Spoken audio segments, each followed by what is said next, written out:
வணக்கம். இந்த வீடியோவில் நம்ம ஒரு ஹரிசாண்டல் பிளேட், அதாவது ஒரு ஹரிசாண்டல் லென்த் இருக்க மெம்பர் ஏபிசிடின்னு ஒரு மெம்பருக்குள்ள வந்து ஒரு 4-5 ஃபோர்ஸ் ஆக்ட் ஆச்சுன்னா அதில் வந்து ரிசல்டன்ட் ஃபோர்ஸ் எப்படி கண்டுபிடிக்கிறது? ஒரு ரிஜிட் பாடி ஆப்ஜெக்ட், ஒரு லீனியர் மெம்பரில் வந்து ரிஜிட் பாடி ஆப்ஜெக்டில் வந்து ஒரு நாலு ஃபோர்ஸ் வந்து இன்க்ளைண்டாக ஆக்ட் ஆச்சு அப்படின்னா அதில் எப்படி வந்து நம்ம ரிசல்டன்ட் ஃபோர்ஸ் கண்டுபிடிக்கணும் அப்படிங்கிறத பார்க்க போகிறோம். ஸோ இந்த டாபிக் வந்து பார்த்தீங்கன்னா statics of rigid body. So statics of rigid bodies.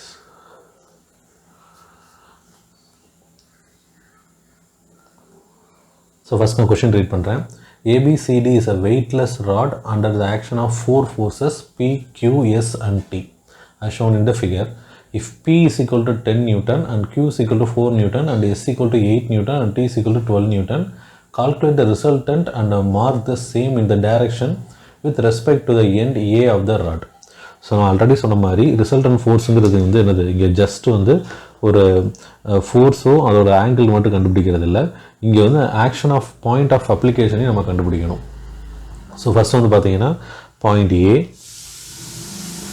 அடுத்து பாயிண்ட் பி, அடுத்து பாயிண்ட் சி, பாயிண்ட் டி. இந்த மாதிரி ஏபிசிடின்னு ஒரு மெம்பர் இருக்குது. அதில் வந்து ஏடிங்கிற மெம்பரில் ஃபோர்ஸ் பி வந்து இப்படி இன்க்ளைண்டாக ஆக்ட் ஆகுது.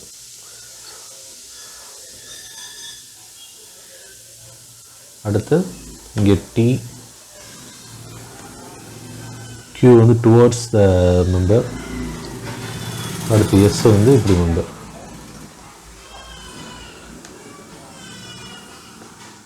P, Q, S, T. So இதில் வந்து 1 மீட்டர், இது ஒரு 1 metre. So this is 45 degree.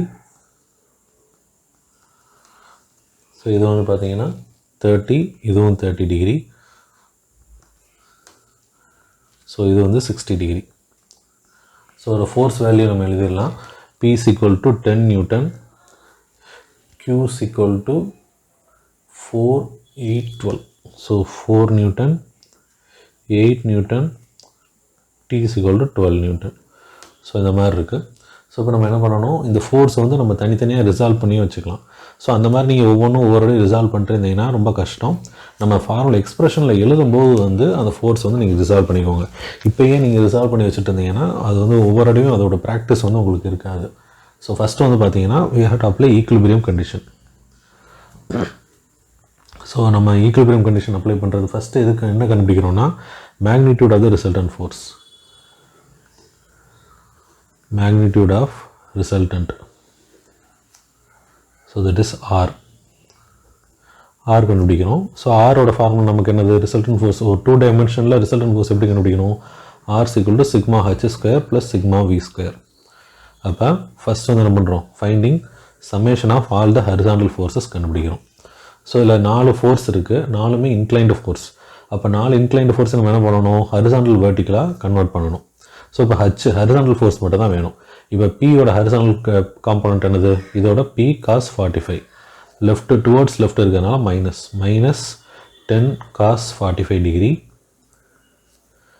Minus, so அதே மாதிரி இதை ரிசால்வ் பண்ணுங்கள், minus 4 cos 30 and plus 8 cos 30. So towards இந்த பக்கம் இருக்குது. அடுத்து ப்ளஸ் 12 cos 30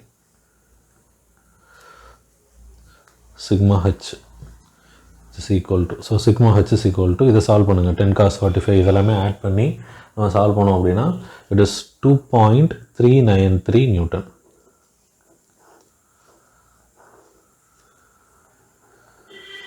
ஸோ அடுத்து சிக்மா வி கண்டுபிடிக்கிறோம். ஸோ இதோட வெர்டிக்கல் காம்பனண்ட், ஸோ இதோட வெர்டிக்கல் காம்பனமே இது 45 டிகிரி தான். ஸோ 10 cos 45, அடுத்து இந்த பக்கம் இருக்குது டவுன்வர்ட்ஸ், அப்போ மைனஸ் 4 cos 60 டிகிரி. ஸோ இது 30னா இது வந்து 60, அடுத்து இது 30னா இதுவும் 60, இதுவும் மைனஸ் 8 cos 60, அடுத்து ப்ளஸ் 12 cos 60. ஸோ இதை சால்வ் பண்ணிங்க அப்படின்னா 11.463 Newton sigma we.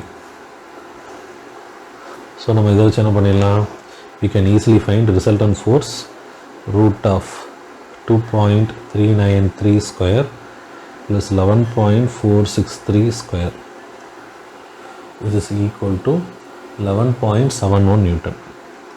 So resultant force R is equal to 11.71 Newton. So அடுத்து என்ன பண்ணுறோம் நம்ம இப்போ ஆங்கிள் கண்டுபிடிக்கிறோம். So alpha is equal to tan inverse of sigma V by sigma H. This is equal to sigma tan inverse of 11.463 divided by 2.393, which is equal to 78.2 degree. So இதான் வந்து alpha. So alpha கண்டுபிடிச்சாச்சு. So அப்போ எப்படி இருக்கும் நமக்கு force element இந்த மாதிரி இருக்கும். ஸோ இங்கே நான் தனியாக வரைகிறேன். ஸோ இப்போ இதில் வந்து பாயிண்ட் ஆஃப் அப்ளிகேஷன் கண்டுபிடிக்கலாம். ஸோ ஆப்ஜெக்ட் இப்படி இருக்குது,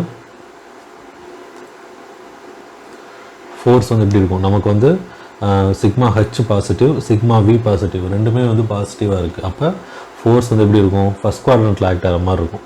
so force will be acting like this, resultant fours are which is 11.71 Newton at an angle of 78.2 degree. சரிங்களா? ஸோ எங்கே ஆக்ட் ஆகுது நமக்கு தெரியாது, இது ஏ இது டி, எங்கேனாலும் ஆக்ட் ஆகலாம். சரிங்களா? ஸோ இப்போ என்ன பண்ணுறோம், இந்த டிராயிங் வந்து நமக்கு வேரிங்னன்ஸ் தியரம் யூஸ் பண்ணுறதுக்கு பண்ணிக்கலாம். Applying Varignon's theorem to find out the point of application. இந்த இடத்துல ரிசல்டன் ஃபோர்ஸ், இந்த டிஸ்டன்ஸ் நமக்கு தெரியணும்ல, எவ்வளோ ஃபோர்ஸ் ஆக்ட் ஆகுது, எந்த ஆங்கிள் ஆக்ட் ஆகுதுன்னு நம்ம இங்கே கண்டுபிடிச்சிட்டோம். பட் எவ்வளோ டிஸ்டன்ஸில் ஆக்ட் ஆகுது நமக்கு தெரியாது. So applying Varignon's theorem. So sum of moment of all the forces at A. இப்போ வந்து ஏல மூமெண்ட் எடுக்கிறேன் எல்லா ஃபோர்ஸும். ஸோ ஏல வந்து மூமெண்ட் எடுத்தால் இந்த ஃபோர்ஸ் வராது. சரிங்களா? அடுத்து இந்த ஃபோர்ஸோட ஹரிசாண்டல் காம்பனண்ட் வந்து என்ன இருக்கும், அதே ஏவோட பாயிண்ட் ஆஃப் அப்ளிகேஷன்லேயே இருக்கும். அப்போ அது 0. அப்போ வெர்டிக்கல் காம்பனண்ட் மட்டும் எடுங்க. அப்போ 4 cos 30, 4 இதோட vertical component, that is 4 cos 30 இருக்குல்ல, இந்த 4 cos 30 60, 4 cos 60, இது வந்து இந்த ஏக்கு எப்படி இருக்கும், கிளாக் வைஸ் மொமெண்ட்டாக இருக்கும். So plus 4 cos 60. So distance எவ்வளோ, 1 மீட்டர் இன்ட்டு 1. அடுத்து அதே மாதிரி 8 cos, இதோட ஹரிசாண்டல் காம்பனண்ட் வந்து மொமெண்ட் வராது, ஏன்னா அதே பாயிண்ட் ஆஃப் அப்ளிகேஷனில் இருக்குது. அடுத்து 8 cos 60, 8 cos 60, அதுவும் நம்ம வந்து கிளாக் வைஸ் மொமெண்ட் தான். So plus 8 cos 60 into distance 2 metre. அடுத்து 12 நியூட்டனோட vertical component, that is 12 cos 30. So இந்த பாயிண்ட்டுக்கு இந்த ஃபோர்ஸ் எப்படி இருக்குது, ஆன்டி கிளாக் வைஸாக சுற்றுது. அப்போ minus 12 cos 30 into distance 3 metre perpendicular distance. So which is it should be equal to, எதுக்கு ஈக்குவலாக இருக்கணும், ரிசல்டன் ஃபோர்ஸ், தட் இஸ் இதோட வெர்டிக்கல் காம்பனண்ட் ஆர் cos 78.2 டிகிரியில் வந்து இது போச்சுன்னா 90ல் போச்சுன்னா எவ்வளோ இருக்கும் நமக்கு, 17.8 டிகிரி. சரிங்களா? So it is equal to 11.71 cos 17.8 degree. So இந்த ஹரிசாண்டல் டிஸ்டன்ஸ் எவ்வளோ, எக்ஸ்ன்னு வச்சுக்கோங்க. இந்த எக்ஸ் தான் நம்ம கண்டுபிடிக்கணும், இன்ட்டு எக்ஸ். ஸோ இதுக்கு ஈக்குவலாக இருக்கும் sum of moment of all the individual forces should be equal to moment of the resultant force. Resultant ஃபோர்ஸை அப்படியே எடுத்து நம்ம மல்டிப்ளை பண்ணக்கூடாது, ஏன்னா ரிசல்டன்ட் ஃபோர்ஸ் இன்க்ளைண்டாக இருக்குது. அதோட ஹரிசாண்டல் காம்பனண்ட் வந்து எப்படி இருக்குது, நம்ம மொமெண்ட் எடுக்கிற பாயிண்ட்டோட லைன் ஆஃப் ஆக்ஷன் ஒரே லைனில் இருக்குது. அப்போ அதனால் மொமெண்ட் வராது, இதோட வெர்டிக்கல் காம்பனண்ட்னால தான் மொமெண்ட் வரும். சரிங்களா? ஸோ இதை அப்ளை பண்ணும்போது